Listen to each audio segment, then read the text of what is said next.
ನಮಸ್ತೆ ಎಲ್ರಿಗೂ. Hi my dear student. Last ಕ್ಲಾಸಲ್ಲಿ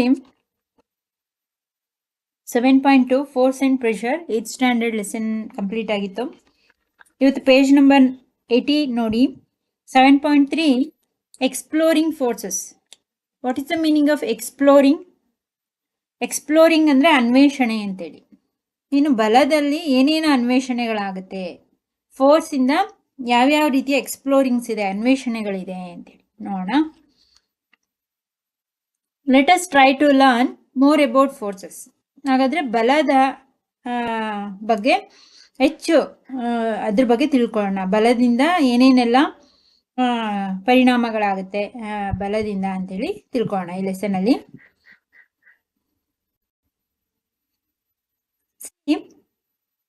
ಆಕ್ಟಿವಿಟಿ 7.2 ನೋಡಿ. Choose a heavy object like a table or box. ಯಾವುದಾದ್ರೂ ಒಂದು ಭಾರವಾದಂತಹ ಟೇಬಲ್ಲು ಅಥವಾ ಒಂದು ಪೆಟ್ಟಿಗೆಯನ್ನು ತೆಗೆದುಕೊಳ್ಳಿ. Which you can move only by pushing hard. ಏನು ಸುಮ್ಮನೆ ಅದನ್ನು ಬಲವಾಗಿ ನೀವು ಅದನ್ನು ಅಂದರೆ ಹಾರ್ಡಾಗಿ ತುಂಬ ಹೆಚ್ಚು ಒತ್ತಡ ಬಲವಾಗಿ ಅದನ್ನು ಪುಷ್ ಮಾಡಿ, ತಳ್ಳಿ. Try to push it all by yourselves. ನೀವೊಬ್ಬರೇ ಆ ಒಂದು ಪೆಟ್ಟಿಗೆಯನ್ನು ಅಥವಾ ಬಾಕ್ಸನ್ನು ಅದನ್ನು ಪುಷ್ ಮಾಡಿ, ತಳ್ಳೋದಕ್ಕೆ ಪ್ರಯತ್ನ ಮಾಡಿ. ತುಂಬ ಭಾರವಾಗಿರ್ತದಂತಹ ಪೆಟ್ಟಿಗೆಯನ್ನು ಪ್ರಯತ್ನಿಸಿ. Can you move it? ಅದನ್ನು ನೀವು ತಳ್ಳೋದಿಕ್ಕೆ ಸಾಧ್ಯನಾ, ಭಾರವಾದ ಪೆಟ್ಟಿಗೆಯನ್ನು? Now ask one of your friends to help you in pushing it in the same direction.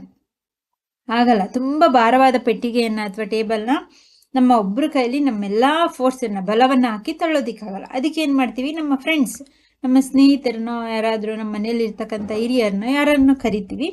ಕರೆದು ಅವ್ರನ್ನ ಏನು ಮಾಡಬೇಕು, pushing it the same direction. ನಾವು ಯಾವ ದಿಕ್ಕಲ್ಲಿ ತಳ್ತಿರ್ತೀವಿ ಆ ದಿಕ್ಕಿನಲ್ಲೇ ಅವ್ರಿಗೂ ತಳ್ಳೋದಕ್ಕೆ ಸಹಾಯವನ್ನು ಕೇಳಿ. Is it easier to move it now? ಈಗ ಇಬ್ಬರು ಸೇರಿಕೊಂಡು ಅದನ್ನು ಸುಲಭವಾಗಿ ತಳ್ಬೋದಾ? Can you explain why? ಯಾಕೆ ಅಂತ ಹೇಳ್ತೀರಾ? ಅಂದರೆ ಈ ಎರಡು ಬಲ ಸೇರ್ಕೊಳ್ತಲ್ಲ ಅಲ್ವಾ. ಈಗ ಫಸ್ಟ್ ನಾವು ಒಬ್ಬರೇ ತಳ್ಳೋದಕ್ಕೆ ಪ್ರಯತ್ನ ಪಡ್ತಾ ಇದ್ವಿ. ಈಗ ನಮ್ಮ ಸ್ನೇಹಿತರೋ ಅಥವಾ ನಮ್ಮ ಮನೇಲಿ ಹಿರಿಯರೋ ಯಾರನ್ನಾರ ಕರೆದು ಅವ್ರ ಜೊತೆ ಇಬ್ಬರು ಸೇರಿ ತಳ್ಳೋದ್ರಿಂದ ಬಲ ಜಾಸ್ತಿ ಆಯಿತು ಅಲ್ವಾ. ಆಗ ಈಸಿಯಾಗಿ ಅದು ಮೂವ್ ಆಗುತ್ತೆ, ಮುಂದೆ ಹೋಗುತ್ತೆ.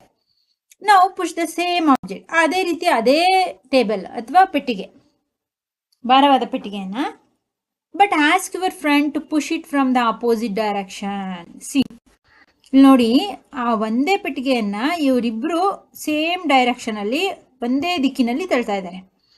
ಅದೇ ಬಾಕ್ಸ್ನ ನಿಮ್ಮ ಸ್ನೇಹಿತರನ್ನ ಕರೆದು ನೀವು ಈ ದಿಕ್ಕಲ್ಲಿ ಇದ್ದೀರಾ, ಅವನು ಈ ದಿಕ್ಕಲ್ಲಿ ಇದ್ದಾನೆ. ಆಪೋಸಿಟ್ ಡೈರೆಕ್ಷನ್, ನಿನ್ನ ಕಡೆ ಅಲ್ಲ, ನಿನ್ನ ವಿರುದ್ಧ ದಿಕ್ಕಿನಲ್ಲಿ ನಿಂತ್ಕೊಂಡು ತಳ್ಳೋದಿಕ್ಕೆ ಹೇಳಿ. ಅರ್ಥ ಆಯ್ತಾ? Does the object move? ಹಾಗಾದ್ರೆ ಆಬ್ಜೆಕ್ಟ್ ಮೂವ್ ಆಗುತ್ತಾ, ಮುಂದೆ ಹೋಗುತ್ತಾ ಇದು?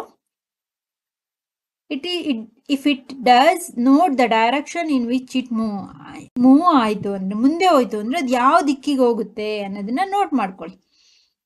ಇವನು ತಳ್ತಾ ಇರೋದು ಈ ಕಡೆಗೆ ಹೋಗುತ್ತೋ, ಅಥವಾ ಇವನು ಈ ಕಡೆಯಿಂದ ತಳ್ತಾ ಇದ್ದಾನೆ ಈ ಕಡೆಗೆ ಹೋಗುತ್ತೋ, ಅಥವಾ ಆ ಕಡೆಗೆ ಹೋಗುತ್ತೋ, ಯಾವ ಕಡೆ ಹೋಗುತ್ತೆ?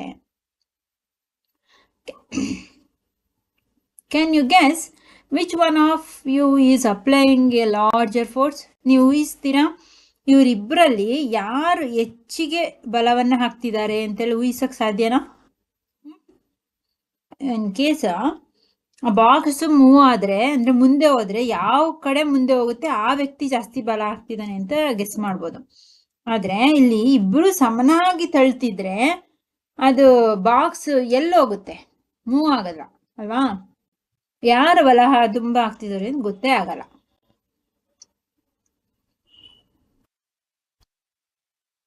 Have you ever seen a game of tug of war? ಹಗ್ಗ ಜಗ್ಗಾಟ ಎಂಬ ಆಟವನ್ನು ಕೇಳಿದ್ದೀರಾ? In this game 2 teams pull at a rope in opposite direction. ಈ ಆಟದಲ್ಲಿ ಎರಡೂ ತಂಡದವರು, ಆ ಕಡೆ 4 ಜನ, ಈ ಕಡೆ 4 ಜನ, ಅಥವಾ ಈ ಕಡೆ 6 ಜನ, ಆ ಕಡೆ, ಇಲ್ಲಿ ನೋಡಿ ಹಗ್ಗ ಜಗ್ಗಾಟ, ಮಧ್ಯ ಒಂದು ಹಗ್ಗ ಇರುತ್ತೆ.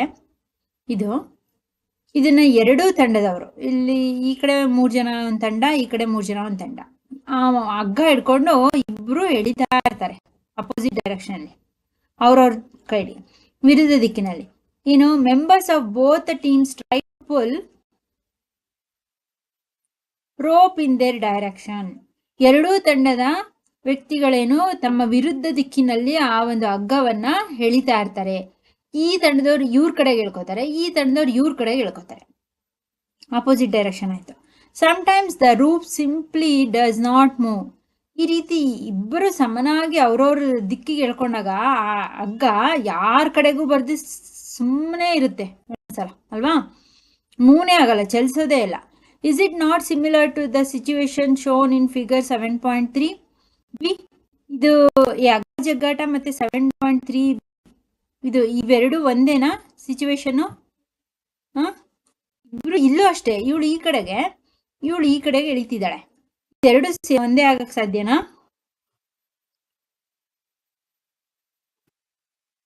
That is applies on a large force finally wins the game.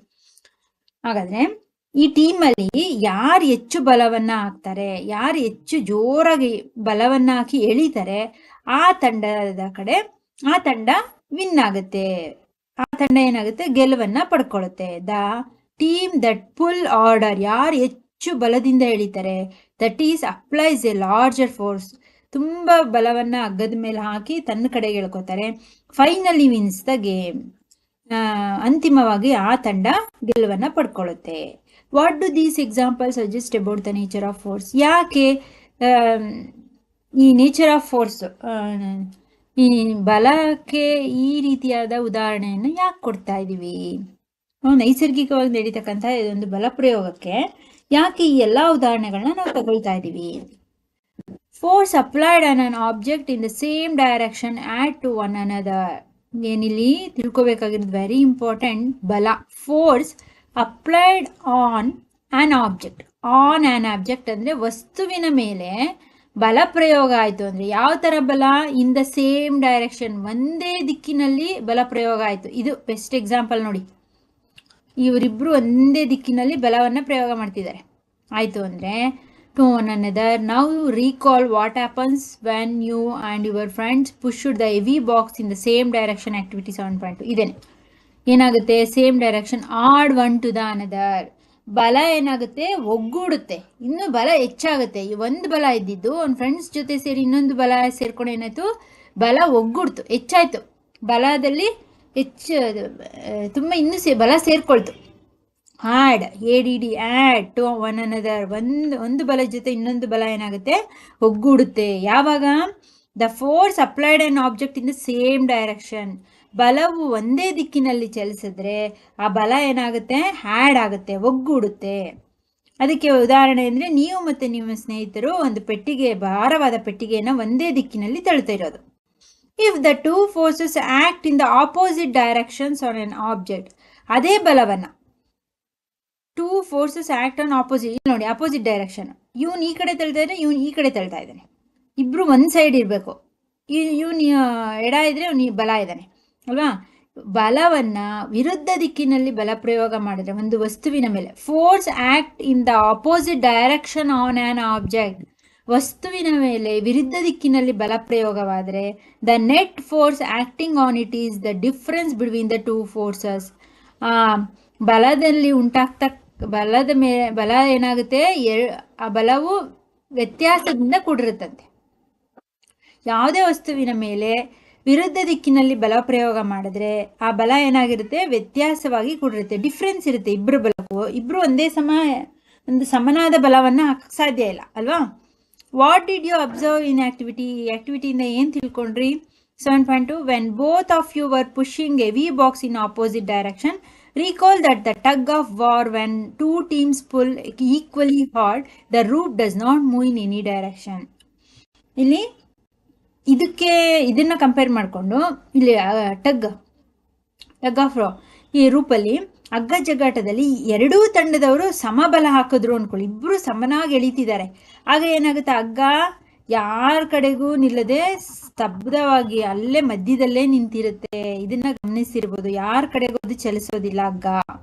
Recall that tug of war when two teams pull equally hard. ಎರಡೂ ತಂಡದವರು ಸಮವಾಗಿ ಬಲವನ್ನು ಪ್ರಯೋಗ ಮಾಡಿದ್ರೆ the rope does not move in any direction. ಯಾವುದೇ ದಿಕ್ಕಿಗೂ ಆ ಹಗ್ಗ ಚಲಿಸೋದಿಲ್ಲ. So we learn that a force could be larger or smaller than the other or equal to each other. ಅಲ್ಲಿಗೆ ಏನಂತ ತಿಳ್ಕೊಬೇಕು, ಏನು ಕಲ್ತ್ಕೋಬೇಕು ನಾವು, ಬಲ ಅನ್ನೋದು ಎ ಫೋರ್ಸ್ ಕುಡ್ ಬಿ, ಬಲ ಅನ್ನೋದು ಏನಾಗಿರ್ಬೋದು, ಒಂದು ಬಲಕ್ಕಿಂತ a could be larger or smaller than other R equal to each other. ಒಂದು ಬಲಕ್ಕಿಂತ ಇನ್ನೊಂದು ಬಲ ಏನಾಗಿರ್ಬೋದು, ಲಾರ್ಜರ್ ಹೆಚ್ಚಾಗಿರ್ಬೋದು, ಅಥವಾ ಸ್ಮಾಲರ್ ಕಡಿಮೆ ಇರ್ಬೋದು, ಅಥವಾ ಏನಾಗಿರ್ಬೋದು ಅಧಿಕವಾಗಿರ್ಬೋದು, ಅಥವಾ ಕಡಿಮೆ ಇರ್ಬೋದು. ಒಂದು ಬಲಕ್ಕಿಂತ ಇನ್ನೊಂದು ಬಲ ಅಲ್ಲದೆ ಪರಸ್ಪರ ಸಮನಾಗೂ ಇರ್ಬೋದು. On the other R equal to each other, ಎರಡೂ ಬಲಗಳು ಸಮನಾಗಿರ್ಬೋದು. ಇವರಿಬ್ಬರು ಸಮನಾಗಿ ಬಲ ಪ್ರಯೋಗ ಮಾಡ್ತಿದ್ದಾರೆ ಅಂದರೆ ಆ ಬಾಕ್ಸ್ ಎಲ್ಲಿಗೂ ಅಳ್ಳಾಡಲ್ಲ. ಅದೇ ಒಬ್ಬ ತಳ್ತಾನೆ ಇಲ್ಲ, ಇನ್ನೊಬ್ಬ ತಳ್ದ ಅಂದರೆ ಇವನು ಜೋರಾಗಿ ಈ ಕಡೆಯಿಂದ ತಳ್ದ ಅಂದರೆ ಈ ಬಾಕ್ಸ್ ಈ ಕಡೆಯಿಂದ ಈ ಕಡೆಗೆ ಬಂದ್ಬಿಡುತ್ತೆ, ಇವನ ಕಡೆಗೆ ಅಲ್ವಾ.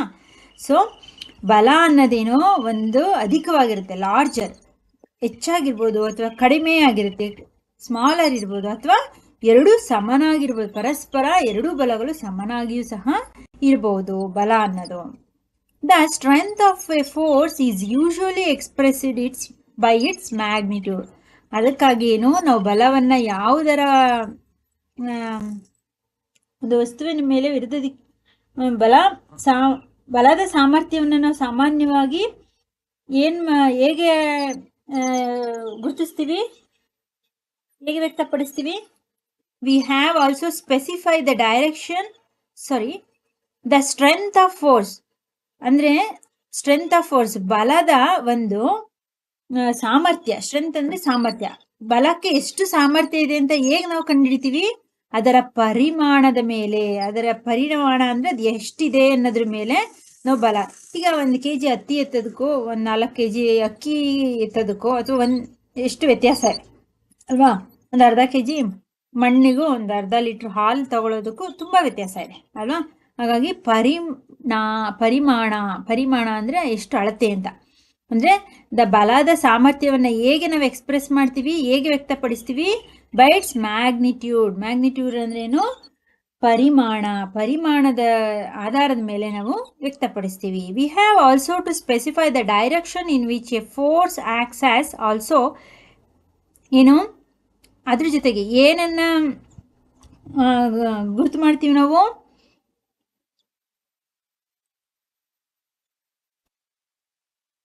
we have also specified the direction in which a force act. ಅಂದರೆ ಬಲ ಯಾವ ದಿಕ್ಕಿನಲ್ಲಿ ಹೋಗ್ತಾ ಇದೆ ಅನ್ನೋದನ್ನ ಗುರ್ತಿಡಿತೀವಿ. First specify the direction in which force acts. ಆ ಬಲ ಅನ್ನೋದು ಯಾವ ದಿಕ್ಕಿನಲ್ಲಿ ವರ್ತಿಸ್ತಿದೆ ಅನ್ನೋದನ್ನ ಫಸ್ಟ್ ಸ್ಪೆಸಿಫೈ ಮಾಡ್ತೀವಿ. ಅದ್ರ ಜೊತೆಗೆ also if the direction are the magnitude of the applied force change. ಒಂದು ವೇಳೆ ಡೈರೆಕ್ಷನ್ ದಿಕ್ಕು ಆರ್ ಮ್ಯಾಗ್ನಿಟ್ಯೂಡ್ ಪರಿಮಾಣ of the applied force change, ಇವೆರಡೂ ಬದಲಾಯಿತು ಅಂದ್ಕೊಳ್ಳಿ. ನಾವು ಹಾಕೋ ಬಲದಿಂದ ಅದರ ದಿಕ್ಕು ಬದಲಾಯಿತು. ಎಲ್ಲೋ ಹೋಗ್ಬೇಕಿತ್ತು, ಇದು ಸ್ಟ್ರೇಟ್ ಹೋಗ್ಬೇಕಿತ್ತು, ನಾನು ಜೋರಾಗಿ ತಳ್ದೆ, ಈ ಕಡೆ ಎಲ್ಲೋ ಟರ್ನ್ ಆಗ್ಬಿಡ್ತು. ಈ ಕಡೆ ಒಬ್ಬ ಇದ್ದಾನೆ, ಈ ಕಡೆ ಒಬ್ಬ ಇದ್ದಾನೆ. ಇವನು ಸುಮ್ಮನೆ ನಿಂತಿದ್ದಾನೆ, ಈ ಕಡೆ ತಳ್ಕೊಂಡು ಬಂದ. ಇವನೇನು ಸಡನ್ನಾಗಿ ಇಲ್ಲಿ ಫೋರ್ಸ್ ಹಾಕ್ಬಿಟ್ಟ, ಬಲ ಹಾಕ್ದ. ಇದು ಹಿಂಗೆ ಸ್ಟ್ರೇಟ್ ಹೋಗ್ತಿದ್ದು, ಇದು ಹಿಂಗೆ ಹೊರಟೋಯ್ತು. ಅರ್ಥ ಆಯ್ತಾ. If the direction are the magnitude, ಇದು ಪರಿಮಾಣ ಅಂದರೆ ಇದು ವಸ್ತು. ಇದೇನಾಗುತ್ತೆ, ಇವೆರಡರಲ್ಲೂ ಬದಲಾವಣೆ ಆಯ್ತು. ಈಗ ದಿಕ್ಕು ಬದಲಾಯಿತು, ಇದು ವಸ್ತು ಏನಾಯ್ತು, ಸ್ಟ್ರೈಟ್ ಹೋಗ್ಬೇಕಾದ್ರೆ ಈ ಕಡೆ ಹೋಯ್ತು. ಇವೆರಡರಲ್ಲೂ ಏನಾಯ್ತು, ಬದಲಾವಣೆ ಆದರೆ if the direction are the magnitude of the applied force change, it effects also change. ಅದರಿಂದ ಉಂಟಾಗ್ತಕ್ಕಂಥ ಪರಿಣಾಮನೂ ಸಹ ಬದಲಾಗುತ್ತೆ. ಪರಿಣಾಮ ಅಂದರೆ ಏನು, ಯಾವ ರೀತಿ ಏನಾಗುತ್ತೆ ಅನ್ನೋದು ಸಹ ನಮಗೆ ಗೊತ್ತಾಗಲ್ಲ, ಬದಲಾಗ್ಬಿಡಿರುತ್ತೆ. ಈಗ ನಾನು ಏನು ಹೇಳಿರ್ತೀನಿ, ನಮ್ಮ ಶಾಲೆ ಏನೋ ನಿಮ್ಮ ಮನೆಯಿಂದ ನೇರ ರೋಡ್ನಲ್ಲಿದೆ, ನೀನೆಲ್ಲೂ ತಿರುಗಬೇಡ, ನೀಟಾಗಿ ಬಾ ಅಂತ ಹೇಳಿರ್ತೀವಿ.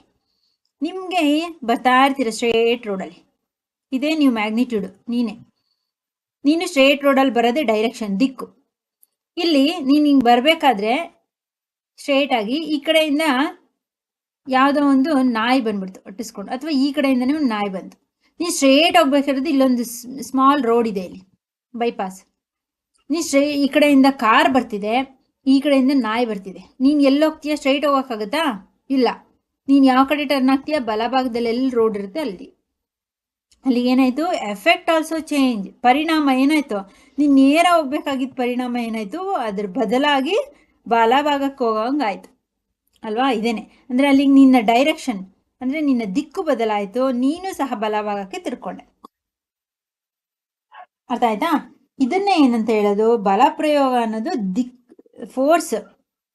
ಇಲ್ಲಿ ಫಸ್ಟ್ ಹೇಳ್ತಾರಲ್ಲ, if the direction specify the direction in which the force act. ಬಲ ಹೇಗೆ ಪ್ರಯೋಗ ಆಗುತ್ತೆ ಅನ್ನೋದ್ರ ಮೇಲೆ ಬಲದಿಂದ ದಿಕ್ಕು ವರ್ತಿಸುತ್ತೆ, ಬಲದ ಮೇಲೆ ಅಂತೇಳಿ. ಅರ್ಥ ಆಯ್ತಾ?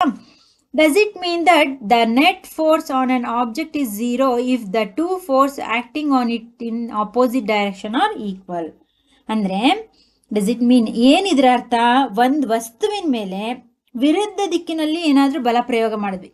ಇಲ್ಲಿ ಒಂದು ಆಬ್ಜೆಕ್ಟ್ ಇದೆ, ಇದನ್ನ ವಿರುದ್ಧ ದಿಕ್ಕಿನಲ್ಲಿ ಈ ಕಡೆಯಿಂದನೂ ಎರಡು ಕಡೆಯಿಂದನೂ ಬಲ ಪ್ರಯೋಗ ಮಾಡಿದ್ವಿ ಅಪೋಸಿಟ್ ಡೈರೆಕ್ಷನಲ್ಲಿ. ಈ ಒಂದು ಕಡ್ಡಿ ಅನ್ಕೊಳ್ಳಿ, ಇದು ಕಡ್ಡಿ.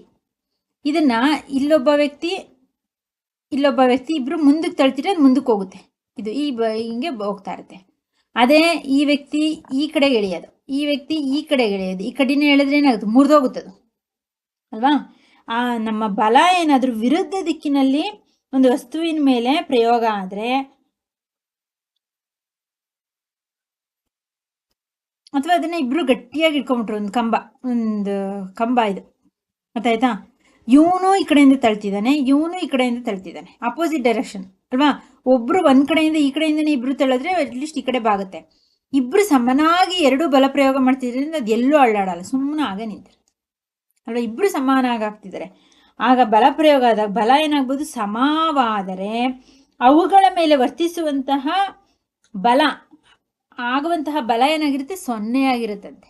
ಇಲ್ಲಿ ನೋಡಿ, does it mean that the net force of an object is 0? ಯಾವಾಗ ಆ ವಸ್ತುವಿನ ಮೇಲೆ ಬಲ ಯಾವಾಗ 0 ಆಗುತ್ತೆ, if the two force acting on it opposite direction, ಎರಡೂ ಬಲಗಳು ವಿರುದ್ಧ ದಿಕ್ಕಿನಲ್ಲಿ ಪ್ರಯೋಗವಾದರೆ ಆಗ ಏನಾಗುತ್ತೆ, ಆ ಬಲ ಸಮವಾದರೆ, ಇಬ್ಬರ ಬಲವು ಸಮವಾಗಿದ್ರೆ, are equal, opposite direction are equal, two forces acting on in the opposite direction are equal. ಇಬ್ಬರು ಪ್ರಯೋಗಿಸುವಂತಹ ಬಲ ವಿರುದ್ಧ ದಿಕ್ಕಿನಲ್ಲಿದ್ದು ಅವರ ಬಲವು ಸಮವಾಗಿದ್ದರೆ, ಇಬ್ಬರದು ಈಕ್ವಲ್ ಫೋರ್ಸ್ ಇದ್ದರೆ, ಆ ವಸ್ತುವಿನ ಮೇಲೆ ಆಗ್ತಕ್ಕಂತಹ ಬಲ ಫೋರ್ಸ್ ಏನಾಗಿರುತ್ತೆ, 0 ಆಗಿರುತ್ತದೆ. ಅಂದರೆ 0, ಯಾವ ಕಡೆಗೂ ಅಳ್ಳಾಡಲಿ, ಹಗ್ಗ ಜಗಡ ಥರ. ಇಬ್ಬರು ಈ ಹಗ್ಗನ ಇವರು 3 ಜನ ಅಷ್ಟೇ ಬಲವಾಗಿ ಎಳಿತಿದ್ದಾರೆ, ಇವರು ಅಷ್ಟೇ ಬಲವಾಗಿ ಎಳಿತಿದ್ದಾರೆ, ಎಲ್ಲೂ ಅಳ್ಳಾಡಲ್ಲ, 0. ಅರ್ಥ ಆಯ್ತಾ? ಸಮನಾಗಿ 0 ಆಗಿರುತ್ತದೆ. ಬಲವು ಸಮವಾದರೆ, ವಿರುದ್ಧ ದಿಕ್ಕಿನಲ್ಲಿ ಪ್ರಯೋಗಿಸುವಂತಹ ಬಲವು ಸಮವಾದರೆ ಆದ ವಸ್ತುವಿನ ಮೇಲೆ ಬರ್ತಕ್ಕಂಥ ಫಲಿತ ಬಲ ಏನಾಗಿರುತ್ತೆ, 0 ಆಗಿರುತ್ತದೆ. 0, force of an object is 0. ಅರ್ಥ ಆಯ್ತಾ? ಇದಿಷ್ಟು ಎಕ್ಸ್ಪ್ಲೋರಿಂಗ್ ಫೋರ್ಸ್, ಏನು ಬಲಗಳ ಅನ್ವೇಷಣೆ. ಹಾಗೆ ಇನ್ನೊಂದು ಬಾಕ್ಸ್ ನೋಡ್ಬೇಡ, next class 7.5. In general, more than one force may be acting on an object. ಸಾಮಾನ್ಯವಾಗಿ ಒಂದು ವಸ್ತುವಿನ ಮೇಲೆ ಒಂದಕ್ಕಿಂತ ಹೆಚ್ಚು ಬಲ ವರ್ತಿಸ್ತು ಅನ್ಕೊಳ್ಳಿ. ಈಗ ಒಬ್ರು ತಳದಲ್ಲದೆ ಇಬ್ರು ತಳೆದ್ರು ಒಂದು ವಸ್ತುನ. However, the effect on object is due to a net forcing acting on it. ಅವಾಗ ಏನಾಗುತ್ತೆ, ವಸ್ತುವಿನ ಮೇಲಾಗ್ತಕ್ಕಂಥ ಪರಿಣಾಮ ಯಾವ ರೀತಿ ನಾವು ಬಲ ಪ್ರಯೋಗ ಮಾಡಿದ್ದೀವಿ ಅದ್ರ ಮೇಲೆ ನಿರ್ಧರಿಸುತ್ತೆ. ಅದ್ರ ಪರಿಣಾಮ ಇಲ್ಲ ವಸ್ತು ಮುರಿದೋಗ್ಬೋದು, ಅಥವಾ ಅದನ್ನ ಮುಂದಕ್ಕೆ ಹೋಗ್ಬೋದು, ಅಥವಾ ಏನೋ ಆಗದೆ ಅಲ್ಲೇ ನಿಂತ್ಕೊಂಡ್ಬಿಡ್ಬೋದು, ಆ ಥರ ಆಗಿರುತ್ತೆ. ಅಂದರೆ ನಾವು ಯಾವುದೇ ಒಂದು ವಸ್ತುವಿನ ಮೇಲೆ ಒಂದಕ್ಕಿಂತ ಹೆಚ್ಚು ಬಲ ಪ್ರಯೋಗ ಮಾಡಿದ್ರೆ ಆ ವಸ್ತುವಿನ ಪರಿಣಾಮ ಏನಾಗುತ್ತೆ, ನಾವು ಆಗ್ತಕ್ಕಂಥ ಬಲದ ಮೇಲೆ ನಿರ್ಧರಿಸಲ್ಪಟ್ಟಿರುತ್ತೆ. ಅರ್ಥ ಆಯ್ತಾ? ಇಷ್ಟು ಬಲದ ಅನ್ವೇಷಣೆ, exploring forces. Okay my dear student, ಇಷ್ಟಿರಲಿ. ನೆಕ್ಸ್ಟ್ ಕ್ಲಾಸಲ್ಲಿ 7.4ನ ಮಾಡೋಣ. ಏನಾದರೂ ಡೌಟ್ಸ್ ಇತ್ತು ಅಂದರೆ ಡಿಸ್ಕ್ರಿಪ್ಷನಲ್ಲಿ ಹಾಕಿ. ಇವತ್ತಿಂದ ಹೋಮ್ವರ್ಕ್ ಕ್ವೆಶನ್ಸ್ನ ತಗೊಳ್ಳಿ. What is magnitude and what are the 2 types of exploring force? ಬಲದ 2 ಪರಿಣಾಮಗಳನ್ನು ತಿಳಿಸಿ ಅಂತ ಕೇಳ್ತಾ ಇದ್ದೀನಿ. ನಿಮ್ಗೆ ಇಲ್ಲೇ ಆನ್ಸರ್ ಸಿಗುತ್ತೆ. ಬಲದ ಈ 2 ಪರಿಣಾಮಗಳು ಅಪೋಸಿಟ್ ಡೈರೆಕ್ಷನಲ್ಲಿಗೆ ಸೇಮ್ ಡೈರೆಕ್ಷನ್ಲಿಗೆ. ಇದಿಷ್ಟು ಇವತ್ತಿನ ಹೋಮ್ವರ್ಕ್ ಕ್ವೆಶನ್ಸ್ನ. ಟೆಕ್ಸ್ಟ್ ಬುಕ್ನ ರೀಡ್ ಮಾಡಿ, ಇಂಪಾರ್ಟೆಂಟ್ ವರ್ಡ್ಸ್ನ ಅಂಡರ್ಲೈನ್ ಮಾಡ್ಕೊಳ್ಳಿ. ಸ್ವಲ್ಪ ಅದು ಅರ್ಥ ಆಗೋದು ಕಷ್ಟ, ಮತ್ತೆ ಕೇಳಿ ವಿಡಿಯೋನ, ಚೆನ್ನಾಗಿ ಅರ್ಥ ಆಗುತ್ತೆ. ಅರ್ಥ ಆಗಲಿಲ್ಲ ಅಂದರೆ ಅದನ್ನು ಡಿಸ್ಕ್ರಿಪ್ಷನಲ್ಲಿ ಹಾಕಿ ನಾನು ಎಕ್ಸ್ಪ್ಲೈನ್ ಮಾಡ್ತೀನಿ. ಓಕೆ ಮೈ ಡಿಯರ್ ಸ್ಟೂಡೆಂಟ್, ಪ್ಲೇಲಿಸ್ಟ್ನ ನೋಡಿ, ಕಂಟಿನ್ಯೂಸ್ ವೀಡಿಯೋಸ್ ಇದ್ರದ್ದು ಸಿಗ್ತಾ ಇರುತ್ತೆ ನಿಮಗೆ. ನೆಕ್ಸ್ಟ್ ಏನಾಗ್ತೀನಿ, ನೆಕ್ಸ್ಟ್ ವೀಡಿಯೋಸ್ ಎಲ್ಲ ನಿಮಗೆ ಸಿಗುತ್ತೆ. ಓಕೆನಾ? Okay, thank you.